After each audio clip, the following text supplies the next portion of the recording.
Hi, hello, and a very warm welcome to all of you. My name is Hoogestraat.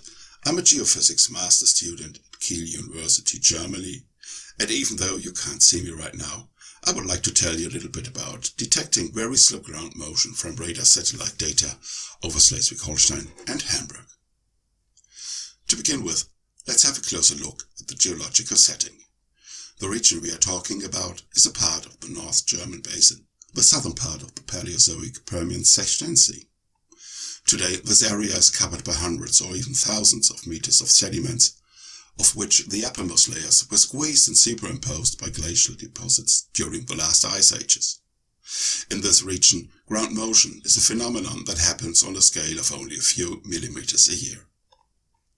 Nonetheless, and as you already can see here, there's quite a lot of high-quality data on ground motion available, covering a period of time spanning from 1992 until now, gathered by ESA satellites EIS-1, 2 and Sentinel-1 respectively, processed to PS time series by the German Aerospace Center DLR. But there are still some critical facts to consider when dealing with this data in terms of very slow ground motion. Firstly, for this region, older ERS data falls into three parts. This results in often only weakly stationary data.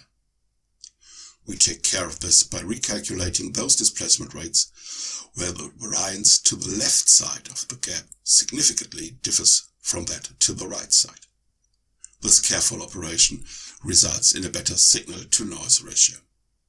The second and even bigger problem is the fact that A, data from different tracks or satellites shows different characteristics, and that B, very slow ground motion lies outside the confidence intervals of deformation rates you get for PS INSAR time series. Our solution is not to examine absolute movements, but to evaluate movements in relation to the distribution of deformation rates in the region they belong to. In other words, we don't look for a reference point. We accept the distribution's mean value as a zero mark inherent to the data. This does not alter the data at all, but for us it was some kind of a game changer. Coloring displacement rates along sigma classes allows to clearly identify widespread movements as well as smaller structures. This here now is again Hamburg, where you find bluish inner city now, the harbour area characterized by subsidence in red, and a big red dot in the southeast, the former gas caverns of Rydbroek. Furthermore, we are able to clearly identify the Elbe marshlands as a vast region of accelerated subsidence along the Elbe River. Driven by dewatering, ongoing settlement and compaction processes and anthropogenic impact, these marshlands subsidize with rates from 2 up to 15 millimeters a year.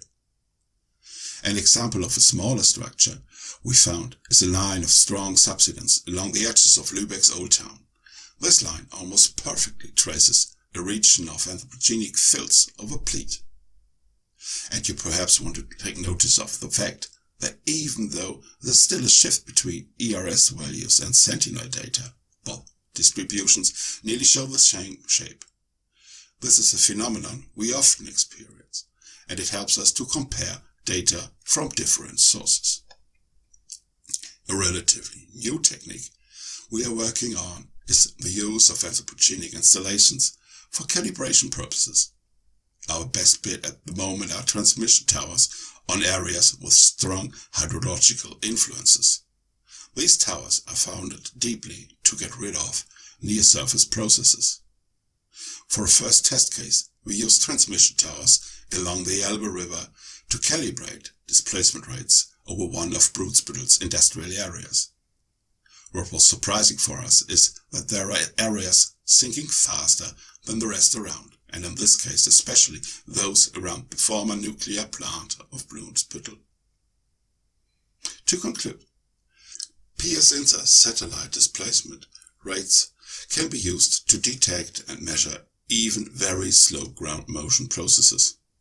To do so, scales in terms of classes of standard deviations should be used. Where appropriate, anthropogenic installations are useful to calibrate displacement rates. Thank you very much for your attention.